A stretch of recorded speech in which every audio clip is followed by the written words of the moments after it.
Welcome back to Son of Chelsea. Daniel Childs here. It's Friday the 2nd of May 2025.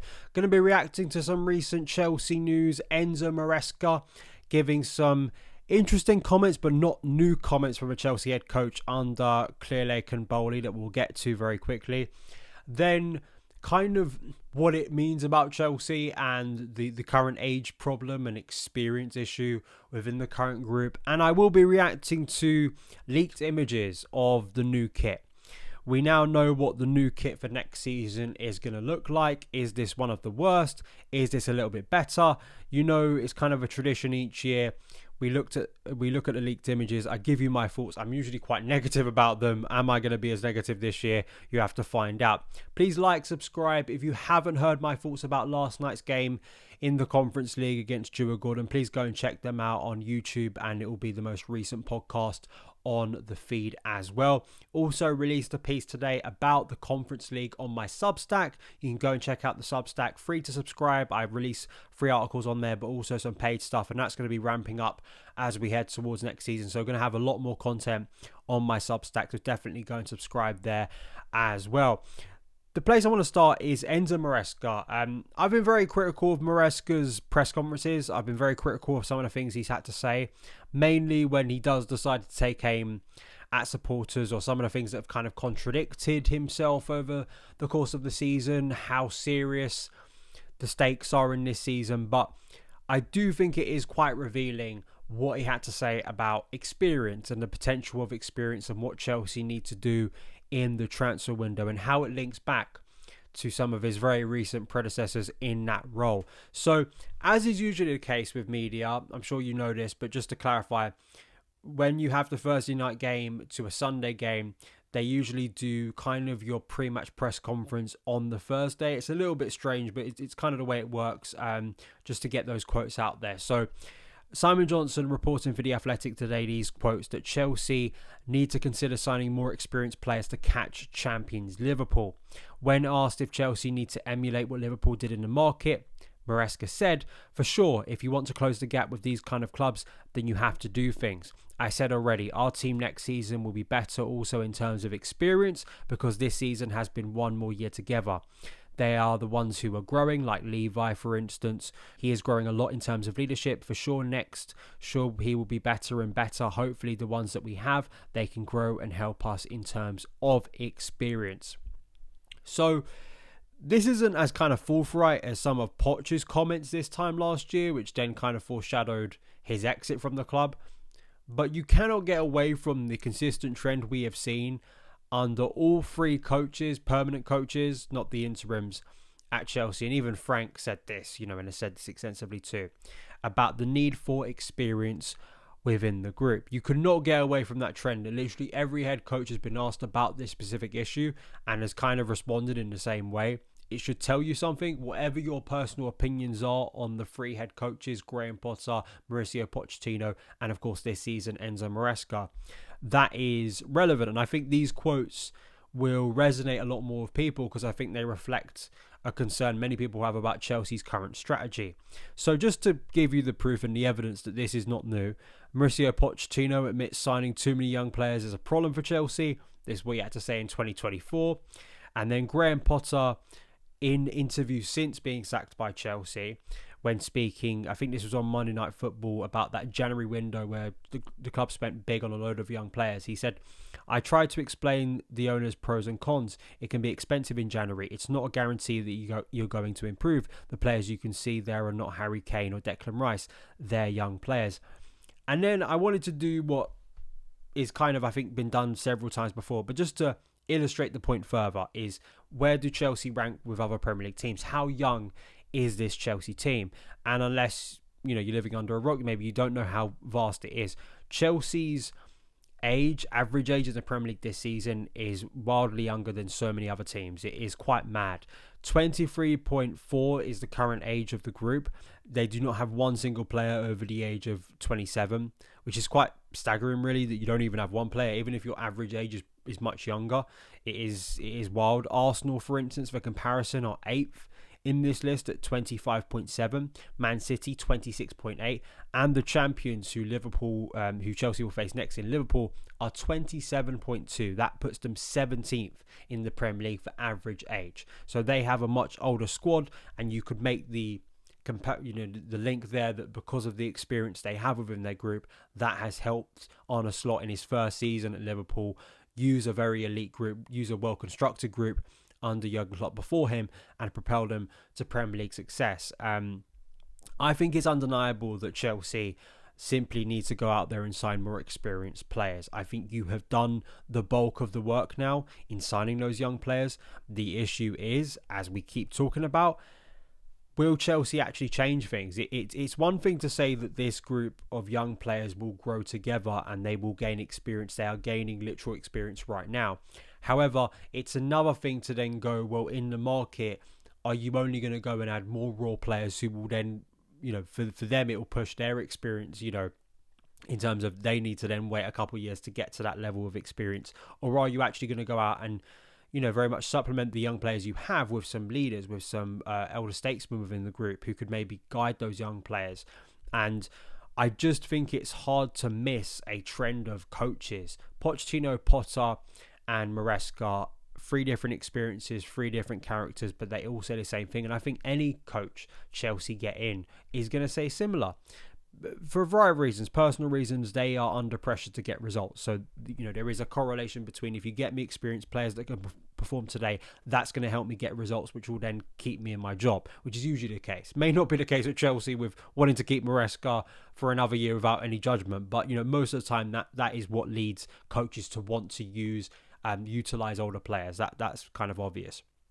But the other thing too is just in terms of a balance of a dressing room, in terms of how young players benefit off those older heads, off players who, can teach them, but also maybe take some of the responsibility off their shoulders at difficult moments. And I feel like that's something to me that just isn't being grasped. Those intangible things that a spreadsheet, nice theory doesn't really give you. It's those kind of, intangible things. And also when you have a ready-made player, naturally, they should come in and be able to perform very quickly. If they are the ready-made thing, they are the players that you can rely on instantly, that hopefully are going to increase the level of your performance. Now, experience doesn't necessarily always equate to age. That can sometimes be a little bit flippant. Tosin Adarabioyo is an older player in this current group, but I would not call Tosin Adarabioyo the player that I think exemplifies like the best of Chelsea. He's the most consistent performer. Like, just because you're an older player does not automatically make you the good experience or elite experience. Obviously, that is silly. And there are some young players who Chelsea have bought or have developed through the academy who you look at and go, they are playing beyond their years in terms of consistency. I think someone like Conor Gallagher last year, in terms of his consistency of performance, in terms of, I think, the way he covered for others, it was so versatile. You look at a player like that and you think, maturity-wise, he's still got a long way to go, but like he's performing at a much better level. And, he clearly is one of Chelsea's most consistent performers. Moises Caicedo has been a consistent performer because he is a brilliant midfielder, in my opinion. I think he is just a high-caliber player.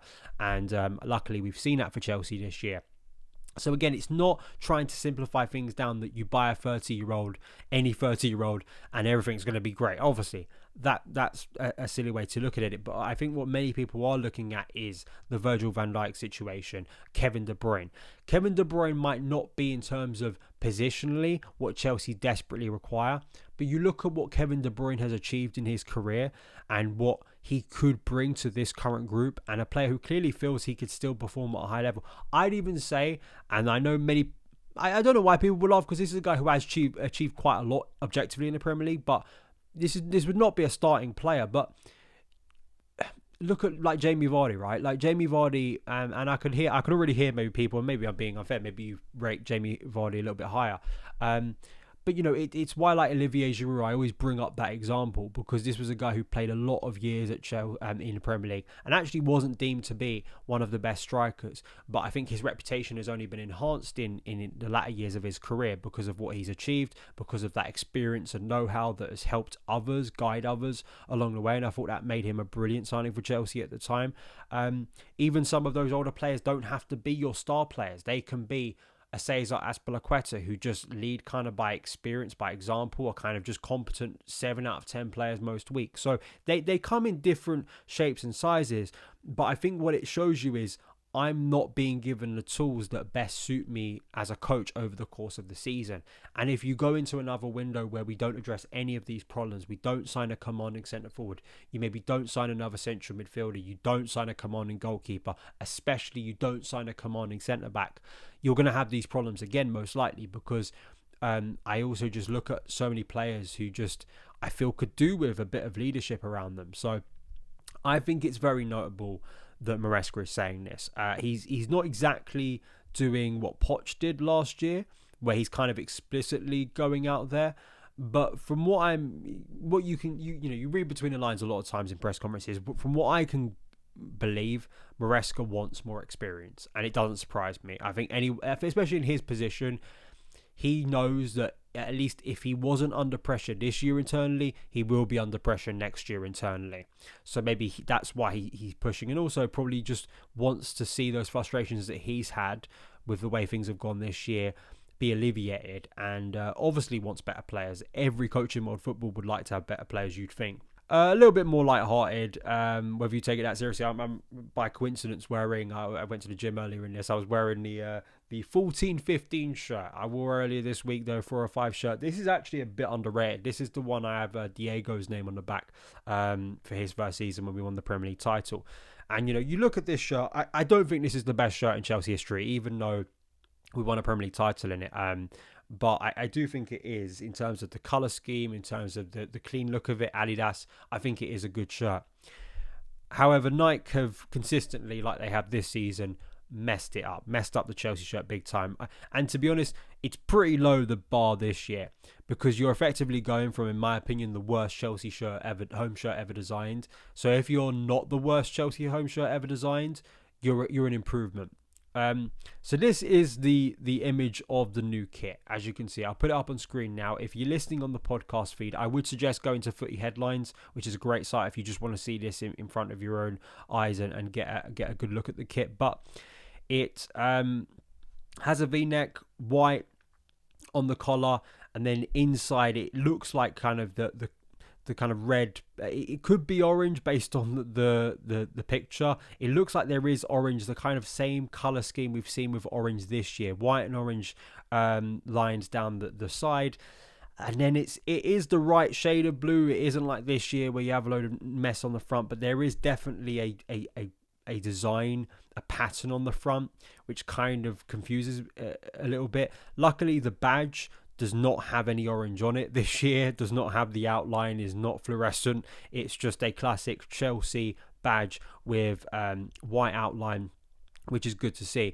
I think the colour scheme on this one is a lot closer to what I want, and it's not as busy, it's not as messy, it's not as offensive to the eye, I think, and taste as last season's kit, or this season's kit was, I should say.